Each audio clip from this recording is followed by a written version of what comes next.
ഇപ്പോഴത്തെ സ്ഥിതി, ഈ രണ്ട് മക്കൾ രാജേഷിന്റെ മക്കളാണ്. അതോടൊപ്പം ഇവരുടെ അമ്മയെ, രാജേഷിന്റെ ഭാര്യയെ കണ്ടു.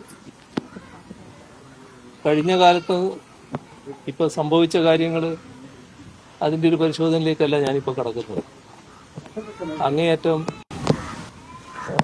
അനാദരവാണ് നിർഭാഗ്യവശാൽ രാജേഷിന്റെ മരണശേഷം ആ ശരീരത്തോട് കാണിച്ചു. ഒരു തരത്തിലും നമ്മുടെ പൊതുസമൂഹത്തിന് അംഗീകരിക്കാൻ കഴിയുന്ന കാര്യമല്ല. അപരനു വേണ്ടി ജീവൻ നൽകിയ ഒരു മനുഷ്യനെ എല്ലാം മറന്ന് ആദരിക്കുന്ന സമൂഹമാണ് കേരളീയ സമൂഹം. ആ കാര്യങ്ങൾ സംഭവിക്കാൻ പാടില്ലാത്തതാണ് സംഭവിച്ചത്. ഇനി വേണ്ടത് ഈ കുടുംബത്തിൻ്റെ സംരക്ഷണമാണ്. രാജേഷിൻ്റെ കുടുംബം അനാഥമാകാൻ പാടില്ല. ആ കാര്യത്തിൽ നേരത്തെ സംസ്ഥാനം സ്വീകരിച്ച മാതൃകകളുണ്ട്. ഇതുപോലുള്ള അവരനു വേണ്ടിയുള്ള ജീവത്യാഗത്തിൽ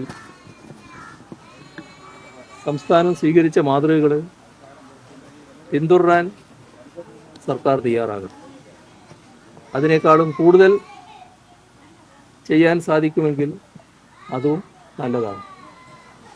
ഇപ്പോൾ അറിഞ്ഞിടത്തോളം കാര്യങ്ങൾ വെച്ചാൽ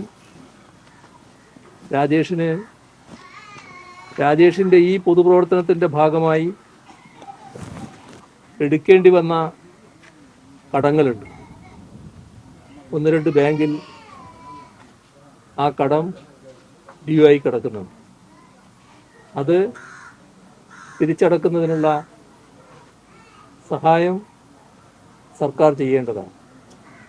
അതോടൊപ്പം കുടുംബത്തിൻ്റെ സംരക്ഷണം, ആ കാര്യത്തിൽ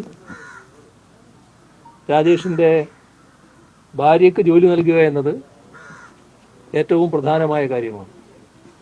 അത് അടിയന്തരമായും സർക്കാർ തീരുമാനിക്കണം.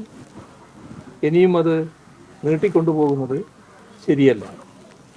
ഈ ദുഃഖമനുഭവിക്കുന്ന കുടുംബത്തിന് രാജേഷിൻ്റെ വേർപാടിൻ്റെ ഭാഗമായി മറ്റൊന്നുകൊണ്ടും ആ വേർപാട് നികത്താനാകില്ലെങ്കിലും ഒരു താൽക്കാലിക ആശ്വാസം എന്ന നിലക്ക് രാജേഷിൻ്റെ ഭാര്യയുടെ ജോലിക്കാര്യം പെട്ടെന്ന് തന്നെ തീരുമാനിക്കാൻ സർക്കാരിനാവണം.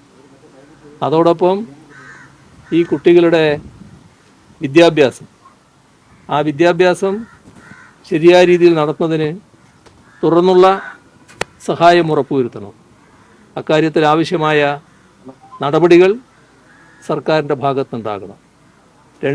രണ്ട് കുട്ടികളുടെയും തുടർന്നുള്ള വിദ്യാഭ്യാസത്തിന് സർക്കാർ പിന്തുണ ഉറപ്പാക്കാനാവും.